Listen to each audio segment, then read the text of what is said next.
I don't know about you two, but that totally makes sense to me. What? I'm serious. Wow.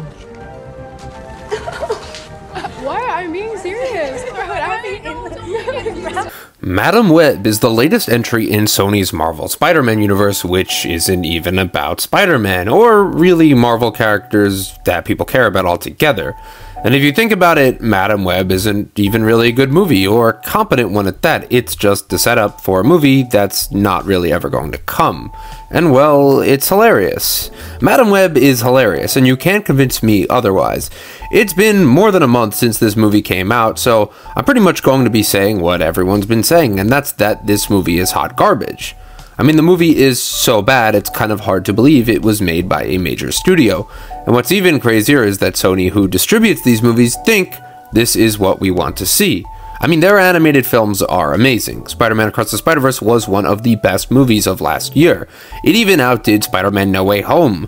For a beautiful, poignant multiverse film, this was for kids, for adults. It really elevated the genre of animation. It had great character, action, humor, romance, a real gravity to it that was perfectly balanced in a comic book movie in the most ways comic book movies rarely achieve. It was excellently paced at one of the longest animated films released by a studio, and was seriously one of the greatest animated films ever made. But then you look at Sony's live action superhero films, and yeah, they're kinda shit. Like, there have been many memes made about this movie. Everyone will say, oh, Madam Web is so bad, it makes Morbius look good in comparison. Or, oh, Madam Web is so bad, someone broke into my car and left 2 more tickets to Madam Web. Oh, Madam Web is going to bomb at the box office and not make more $1 billion. Oh, Madam Web is the definition of superhero fatigue. And yeah, you kind of get it, but seriously, this is bad. This is bottom of the barrel. I mean, Venom was pretty terrible, really unnecessary if you ask me, and similar to this because it has its goofy moments, little bits of craziness that, despite the movie overall being a generic superhero tentpole where shit happens and the good guy has to learn to harness their powers and fight a bad guy, it's just overdone and awful, and we've seen better versions of this movie before. Venom and Venom 2 were both campy, and Venom 2 was pretty bad and could have benefited from an R rating, but at least it was 90 minutes, so there's that. Plus, Woody Harrelson got to eat up the scenery as Carnage, and there was a scene where Venom goes into a nightclub, but yeah, that wasn't really doing much better for the film. It was still a pretty bad movie, and it seems Sony Marvel films have just gotten worse and worse. And this movie is just so contrived, so hilarious, and so randomly plotted through, it makes all the previous entries in this Sony Marvel universe seem like The Godfather in comparison, and I don't really mean that. All of Sony's Marvel films are pretty bad. They're really just not good. There's a core reason for that, and we're going to get down to that today. I think the main problem with the Sony films is they are trying so hard to be fun superhero films, but at the end of the day, they're missing everything that kind of makes those good superhero films what they are. They follow this generic checklist that Marvel has in all their films, but even then, they still really don't work. And Madam Web has to be the greatest example of how these films have fallen from superhero fatigue to just terrible filmmaking. That seems to be serving nobody in particular. Like, when it's over, you just say to yourself, who the fuck asked for this? I sure as shit didn't. Madam Web is laughable, idiotic, and brainless that could qualify as a so bad it's good midnight movie, but even then, well, it's just baffling how this film was willed into existence. So let's go through that today. Let's explore how Madam Web was destined to fail, and how the already really low bar of Sony's Marvel Universe has been lowered even more. So the Sony Marvel Universe in and of itself is deeply flawed, and that's the core issue, not at the heart of Madam Web, but of all of these Sony live-action films, from Venom, to Venom Let There Be Carnage, to Morbius, and now to Madam Web. Simply put, they just don't need to be made. They are serving one audience who really isn't even there. It's a perfect example of why people would even be drawn to see Madam Web in the first place. And that's 2 words for that: Spider-Man. But the odd thing about the Sony films is Spider-Man isn't in them. He's barely referenced, his name is redacted, he isn't allowed to appear in a movie that is entirely hyped up because it's connected to Spider-Man. Oh yeah, Madam Web is a character in the Spider-Man comics and the animated series, it's gotta be good. Oh, Venom is a classic Spider-Man villain, therefore this movie has got to be good. Oh, Morbius, another classic Spider-Man villain. Let's see what they do with him. And the core issue here is there's no basis for making the films about these characters. Even if they wanted to make a good Madam Web film or a good Venom film or a decent Morbius film, who would care? I think that's the question. The answer to this is, well, no one. People will care, but you have to make a good movie in the first place. And it's like Sony isn't even trying. Madam Web is the perfect example of this. I go to the movies all the time, and I was always going to see this. And I think it was pretty open secret that Madam Web would be terrible. I mean, there was one trailer that even with that got memes and ripped apart because the look and the design were so damn televisual. And then there was the writing, which was so apparently bad that everyone, even general audiences, could tell without having seen the trailer. Or the movie. Oh, he was in the Amazon with my mom researching spiders right before she died. And then they cut that shit out of the movie? Like, fuck you, Sony. Fuck you.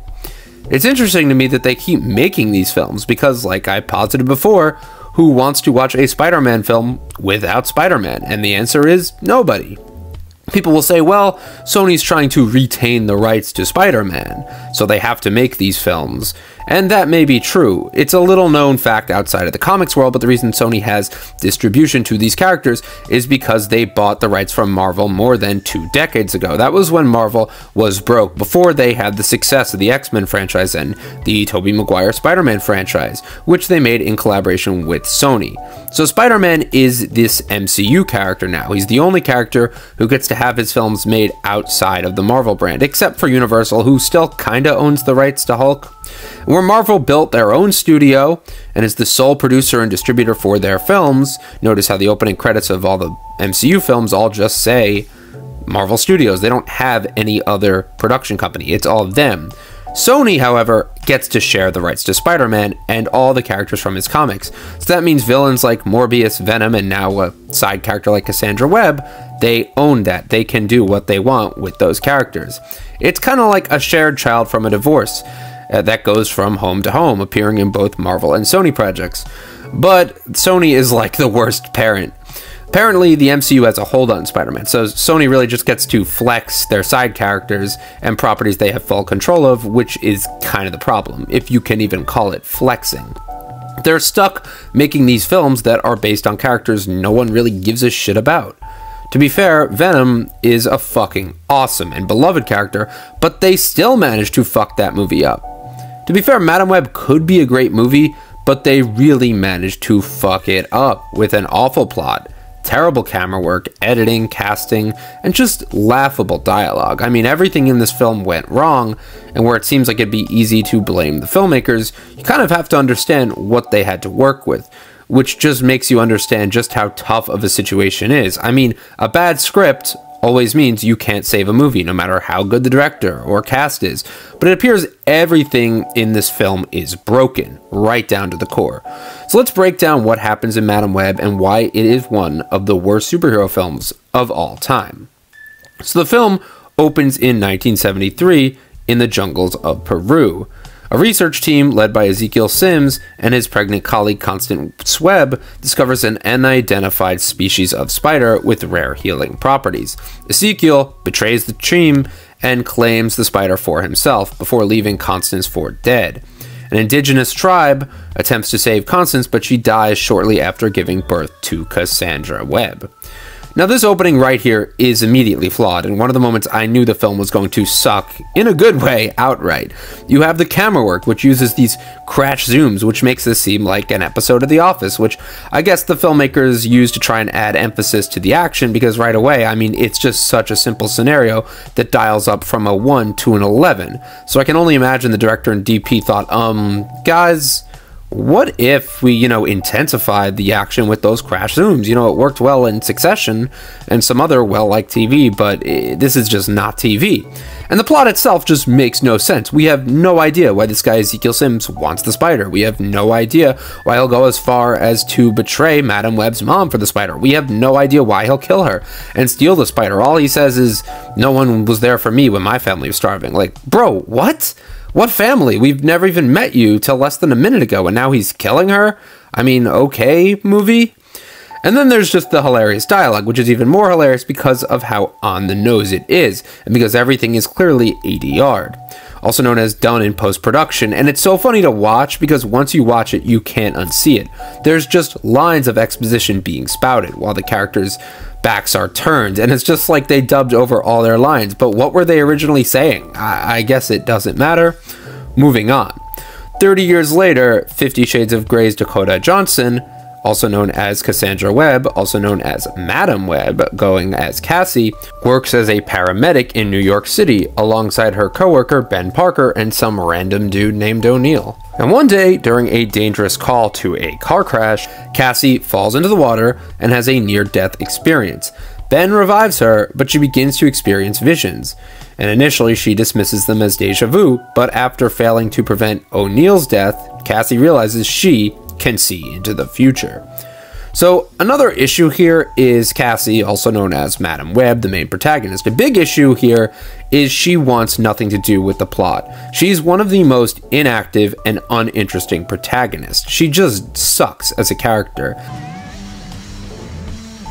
Shouldn't you be in school? Who flips off an ambulance? You don't really get her backstory, you don't really get a reason to care for her except that she's the star of the movie. Like, okay.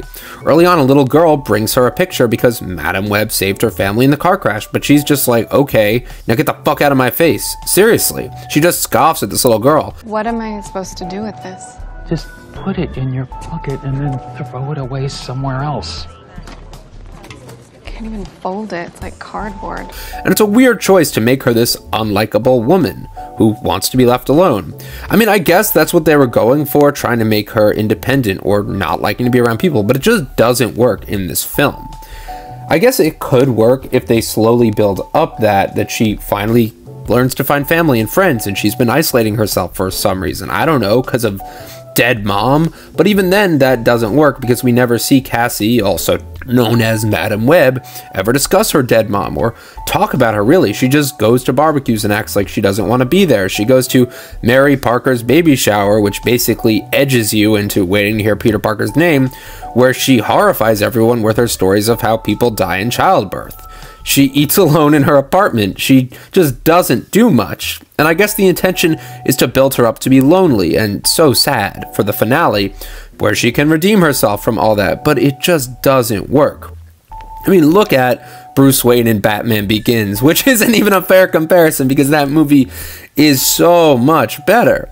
But that movie does follow a similar character arc, but it structurally works so much better. The movie begins with Bruce's training and showing him trying to master his fears, and flashes back to him as a kid and shows how he got there in the first place. We gradually grow with Bruce and see how he overcomes what has been holding him back. Same with Tony Stark in Iron Man, who is a playboy weapons dealer who's a merchant of destruction and lives a carefree lifestyle, sleeping with reporters, throwing parties, and making $1 million deals. But all that changes when he's trapped in a cave by terrorists, pretty early on in the film.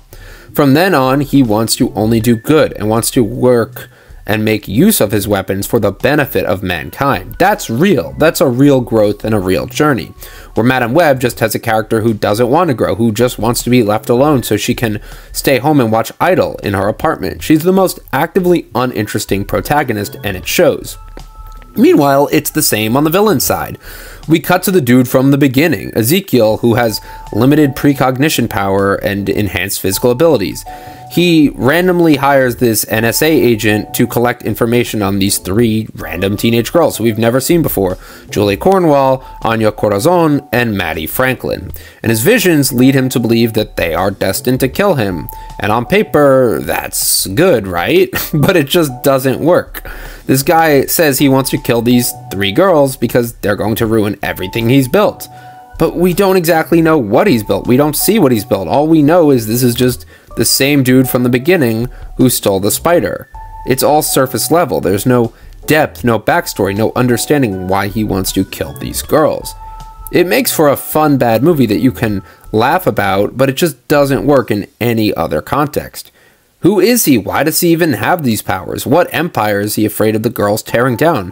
Why does he care so much about them coming to kill him? I mean, Trying not to die seems like a pretty ambitious goal. Like, no shit, who would want to be killed? But it's his goal from his very first few minutes on screen. We have no idea who this guy is other than he's the dude from the beginning. We don't know anything about him. We don't even know what he wants aside from this basic plot level goal. So everything with this villain just cancels out. It doesn't matter.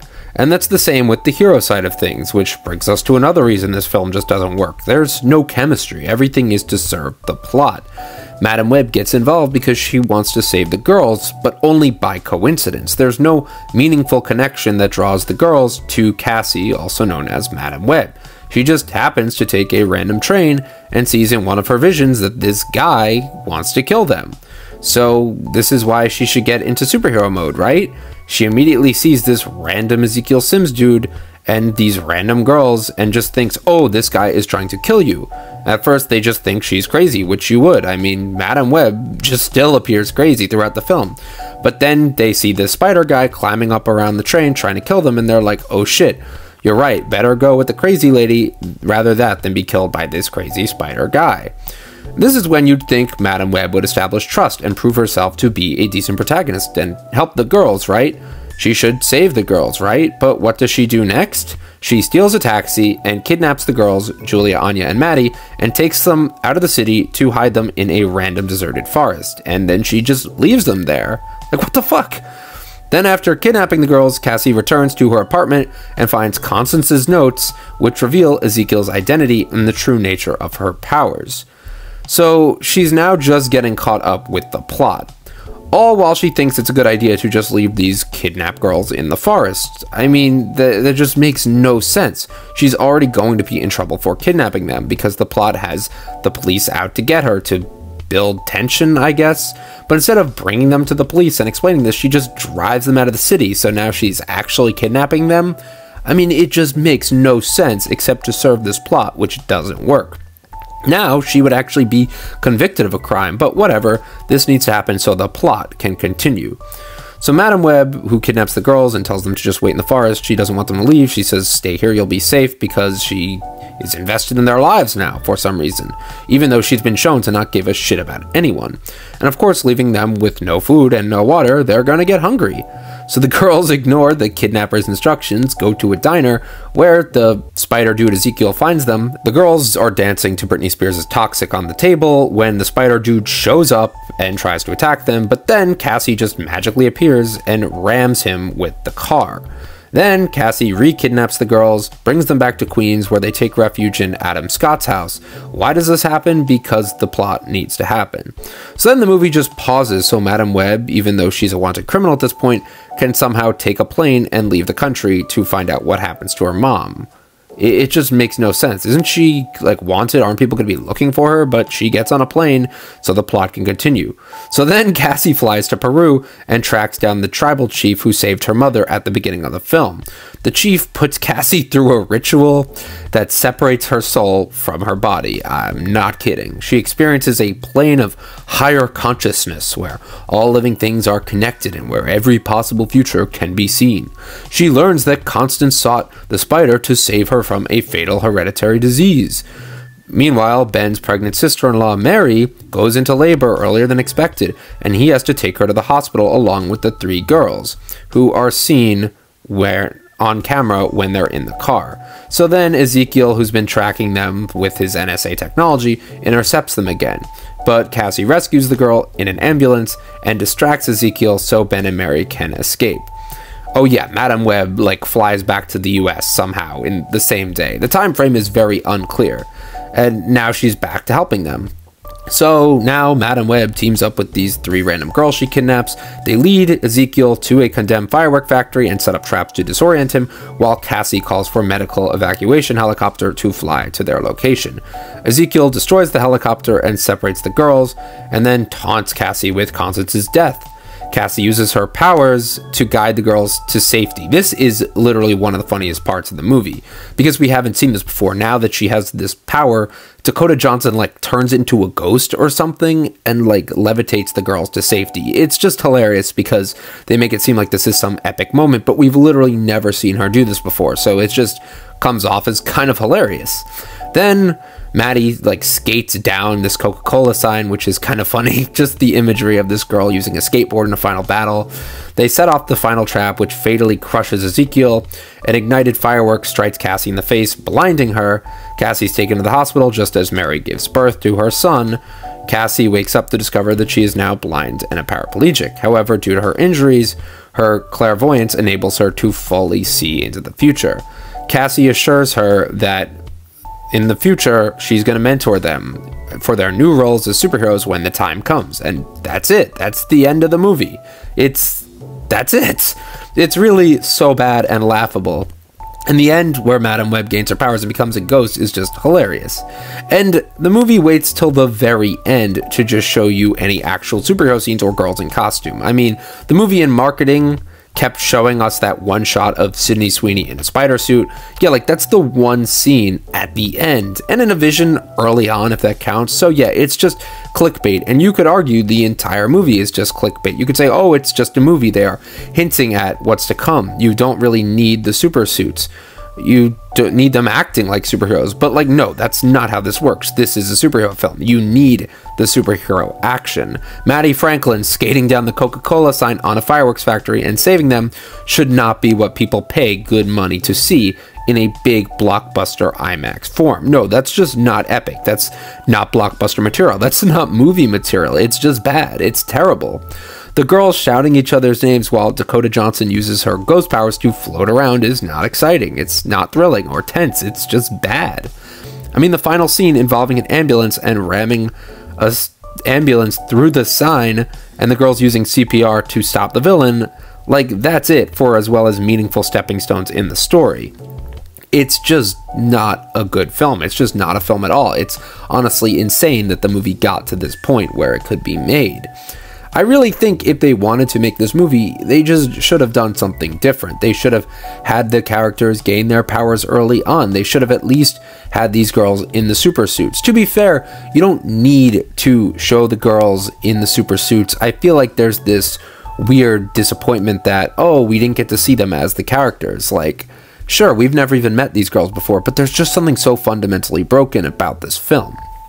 I mean, I could go on and on, but I would just be rambling, which I already am. Madame Web is just a terrible movie. It's almost so bad it's good. And it kind of reminds me of the Fantastic Four movie from 2015, where you're kind of being teased these superhero characters only for them to show up like in the very last minute and not do anything. Although I do think Madame Web is a bit more fun.